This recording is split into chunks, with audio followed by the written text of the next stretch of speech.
Hey everybody, this is Brent in Central Arkansas. I'm out here again at my squash, and this time this video is about knowing when to trim your squash if you're going to grow it vertically. And I plan on growing it vertically. I had already installed bamboo stakes here when I transplanted them when they were quite a bit smaller than this. And that is what I'm going to train them to until they get to a certain point, and I may at some point go up to the structure above if it gets that tall.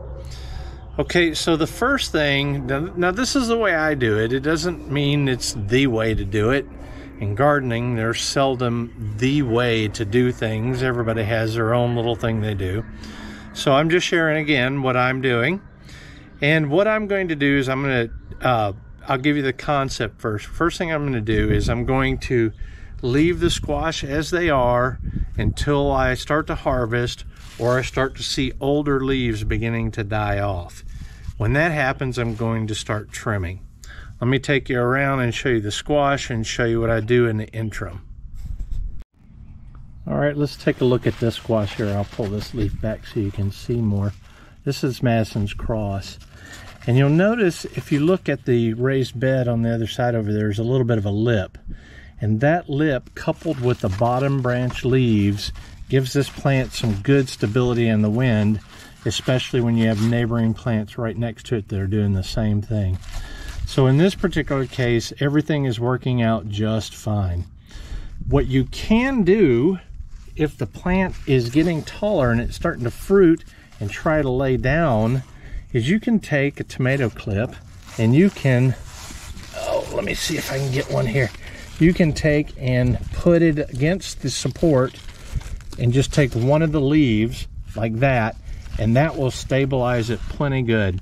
Now, if you're not careful, this will bend, but it'll keep it pretty darn good. This one's a little far away. Some are closer, like this one here. This one is right next to it. So in this particular case, this one wouldn't need to bend as far to get it to secure. And so all that does is just provide a measure of stability until you start getting to the point where you're anchoring the stem or the base of a leaf. And at that point, I will bring you back when we start to trim. And typically, what happens after that point, once you start removing the bottom leaves, you start with a couple on the bottom. Older, like I said, older is a good time to do it, or whenever you harvest. And so at the time of harvest, like this one here, I'll pollinate this tomorrow, it's ready. I've got one over there that I pollinated. You might be able to see it there. And so what'll happen is when that's harvested, I'm going to start trimming the leaves below every harvested squash. So that's the general rule of thumb, is once I harvest, I'll trim everything below it down. What trimming tends to do, I've noticed, I did this maybe 10 years ago, 10 or 12 years ago, right after I got on YouTube, is I've noticed that a bush squash will almost turn into a vining squash. And I had the vine of the squash grow actually over 6 foot tall on bush types, a bush zucchini and a bush yellow straight neck. So once you trim, what that I think it does, anyway, I'm telling you what I think it does. What I think it does and what I've observed is it starts trying to grow upwards more. It takes the energy that was going into the leaves here and it starts shooting it upwards, and it grows, squash grows really fast.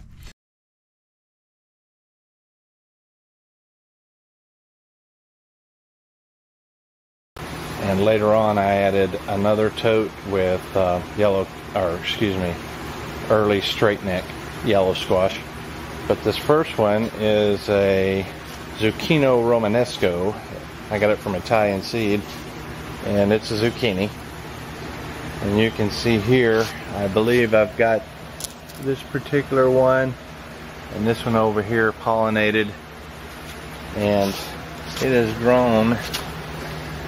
I'll take you up here and you can see where I have trimmed all the leaves off growing up, and it is vined and it is continuing to produce like mad. Look at all the little babies in there. coming around here and growing up, and it is continuing. And I think this is the way I'm going to do it. Just do it in the greenhouse and do it this way, but that means I'll have to hand pollinate. But it is so much better for me because I don't have to worry about bugs, powdery mildew, and lots of other things. And this one is the hybrid Zephyr. And I'm taking you up this stalk, and you can see I've done pretty much the same thing. And it looks like I was successful in getting this one to this one here pollinated. And looking in here, you got little babies all the way up, and aggressive fast grower. This one is not pollinated. I can tell it's already starting to dry up, wither. Now this had branching everywhere, and I mean there was probably 8 branches off of this one and a couple off of the zucchini over there. And you can see even here that there's branching, and there's a couple little baby squashes there and a little nub here, but this thing consistently tries to branch. And I cut all the branches off, especially this big lower one that was growing over into the peppers over there, because I want it to focus and grow up and not get wild and bushy. But I think one of the side effects of cutting all the branches off constantly is it induces branching. Same with this. Really neat. Just thought I'd give you an update. Going at my height, this level right here, they are my height. So this, taking into account the distance of the buckets there sitting on the gutter, the 18-gallon totes, these things are already 6 foot tall, and they don't show any sign whatsoever of stopping.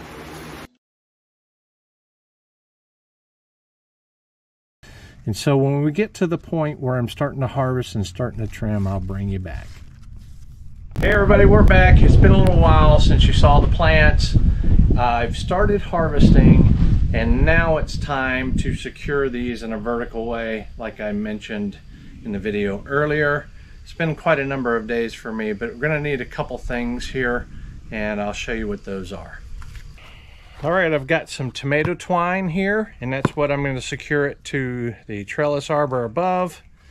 I've got some trimmers here, and I've got some scissors, and the scissors I'm using to cut the tomato twine. I'm going to bring you in close. I'm going to show you how I do it from start to finish, and then of course the end result. The first thing I need to do is get a rough measurement from the trellis here all the way down to the squash, and I'm not going to get a tape measure. I can rough it. So if I take my hands here and I spread from about where the squash where I want to here, it's almost the length of my hand here. I'm going to go a little bit longer, and so I'm just going to pull out some tomato twine this long. Here's my tomato twine. I'm going to take that fantastic measurement I showed you here. I'm going to stretch my arms here the length that I need. That's it. I'm going to cut it. I'm going to use that one as a template.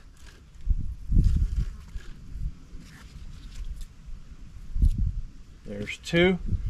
And each squash vine is going to need 2 of these pieces of tomato twine.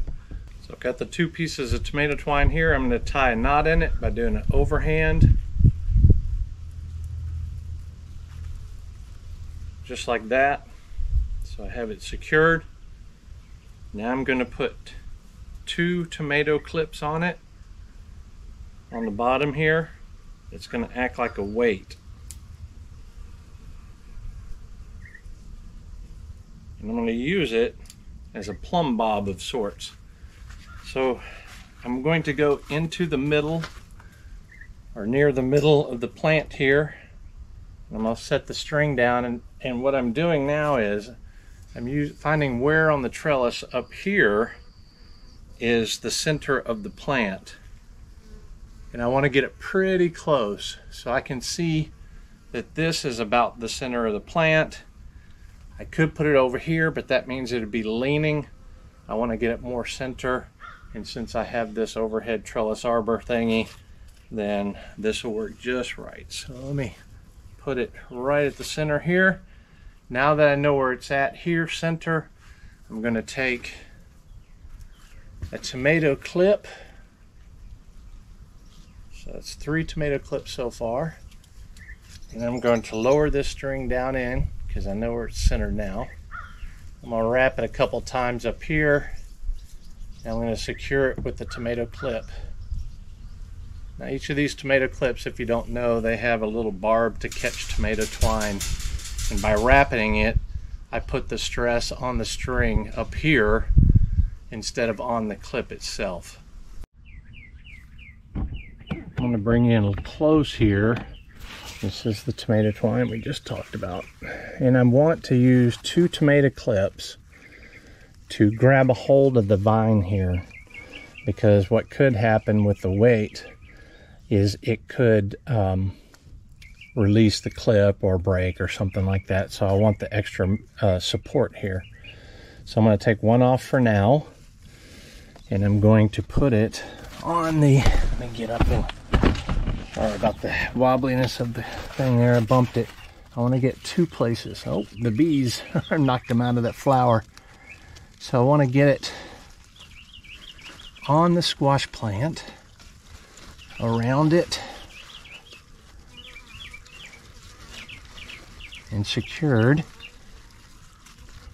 just like that.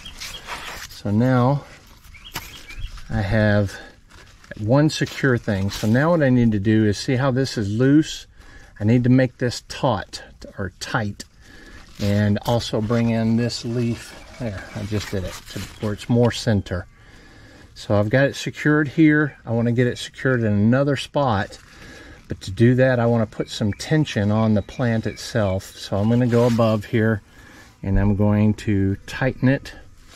I'll do that without bringing you up so you can see it tighten on the vine. I know where I'm at up here. So now I've got let me do this here so that both strings are even. So now I've got it tight. I'm going to wrap it a few times here. Make sure this bad boy doesn't come undone. Secure the clip like I showed you in just a minute ago. And I'll get back down here with you. And now you can see that this string is pretty tight. So what I need to do is put the other tomato clip on an area of the squash that's tight. And I want to get the string in between those notches there so that it grabs it and doesn't let it go. So I'm going to do this. This is a two-handed deal here. And I want to get in here and try to keep you in visible sight here at the same time. And now it's secured in 2 locations. And as the new growth up here gets bigger, like it is here and here, they'll spread out, and this will be a very secure spot. Now the next thing to do, because this is nice and secure now, I don't have to worry about it wobbling, is I can take the bamboo stake out. It's no longer needed. And I can begin trimming. And so, like I said, once I start harvesting, which I've already started harvesting, I can take and start trimming. It's not going to be a massive trimming right now, but eventually, in a very short period of time, within a week or 2, for sure, I'll get to the point where every time I take a squash like this one, I'll trim all the leaves underneath it. I'll also remove the side branching like you see here, or I may top it after it puts a little baby squash on so that I can get some extra fruit from there. But anyway, let's take out some of these lower branches here.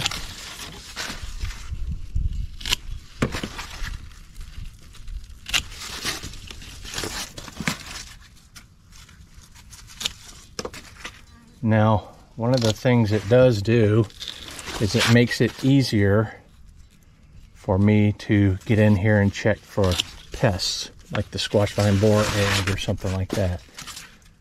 So I want to leave the male flowers on too so they can pollinate. You'll notice here, I'll go ahead and show you this here, that this is a side shoot really. It's got a baby squash on it. It's branching out. It's got new top growth here. So the one thing I can do is I can remove the leaves. See, this has got little babies all up and down that. And then what I can do is I can top it just like that. And this little sport here is cut back, so it's not going to continue to grow, but the little babies may grow. At least one of them should. So that's a way to get extra squash. So I'm cleaning up a little bit. That's a flower that's open today. I'm removing some of these extra pieces like this. I'll go around to the other side here. I doubt that squash got pollinated because it's, well, it may have. We'll see. So anyway, so you get the idea. I'll clean this up a little bit more and I'll do the other ones and then I'll bring you back because you don't want to see me do this over and over and over again. I know. You just want to see the end result now that I showed you how I'm doing it. I've got the first bed completed. We'll take a look at it. This is what was cut off. It looks a little drastic, but it'll keep a steady production of squash. Bring you down here and we'll look.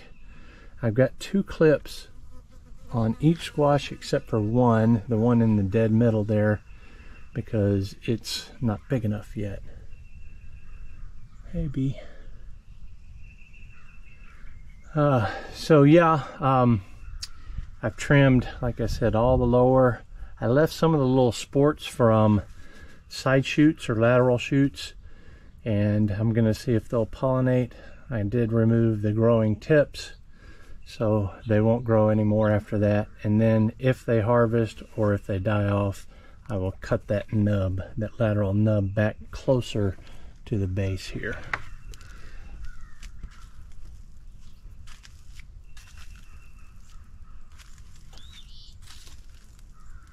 This is a lot cleaner, easier to see bugs, easier or better airflow, less chance of powdery mildew, removing the old leaves, so keeping disease more at bay.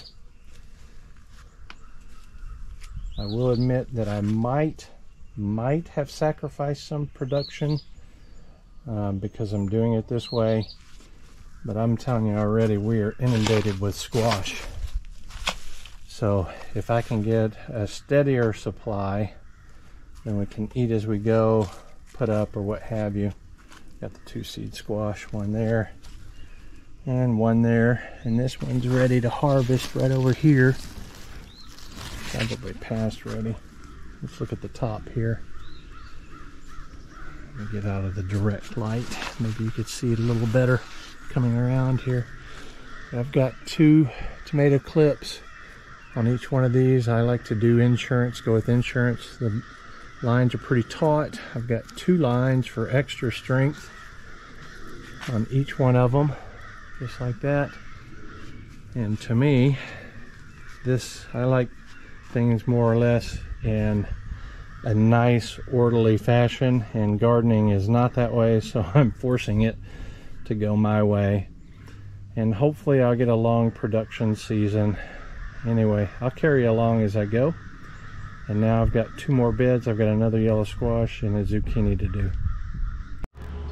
I'm not sure if I mentioned it before, but vining squash is one thing. You know, your machadas and mixtas and some of your peppos like pumpkin. That's a different thing. It's a different animal, so to speak. This is growing bush squash vertically. Bush squash is like the vining squash. It is a vining squash actually. It's just that it grows a lot slower in a vertical way. So if you take a look, And as you saw in the yellow squash, it is growing and it is getting longer. That vine is not as much space between the leaves, and so it's more compact. And that's the way it was bred, but it's still a vining squash, and it can be treated like I am as a way to grow vertically. So the zucchini is a little bit, I wouldn't say a mess, but there's a whole lot more stems and stuff, so cleaning this up will look quite a bit different when I'm done.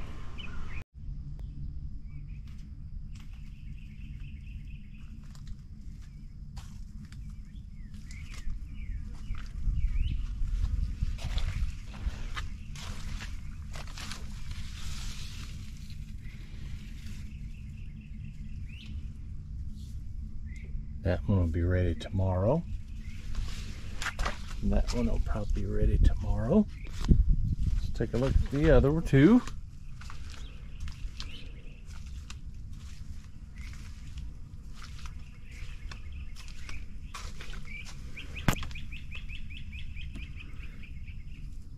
Got a couple coming on there.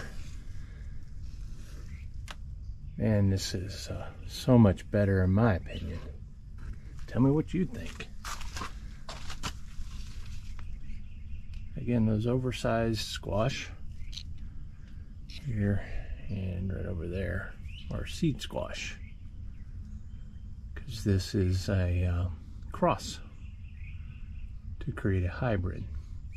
I did remove one plant from here, and that was a Madison's cross plant, so it was confusing me with the crossing, and it wasn't doing exactly what I wanted it to do, so I went ahead and removed it just to simplify things.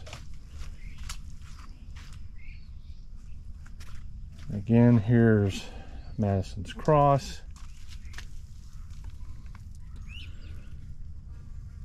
That one's about ready. I'll wait till tomorrow because they're good, even bigger. One there, one in the plant next to it, and one down on the end. Just getting lots of squash.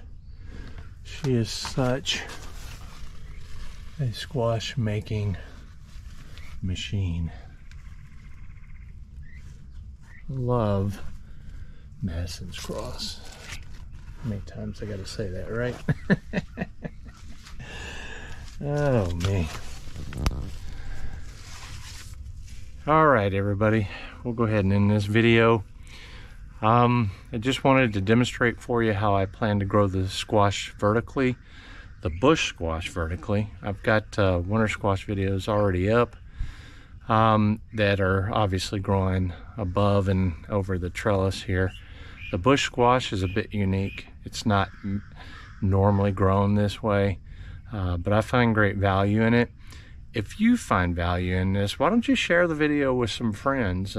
Share it to Facebook or TikTok or all those other social medias I don't know much about. I'm primarily on YouTube. Also, if you found value in it, please like and subscribe and comment. I like talking to you. I like knowing what you're doing and what you think about what I'm doing, and there's a good chance I could even learn something from you, because I've learned a lot from folks just like you. This is Brent. We'll see you in the next video.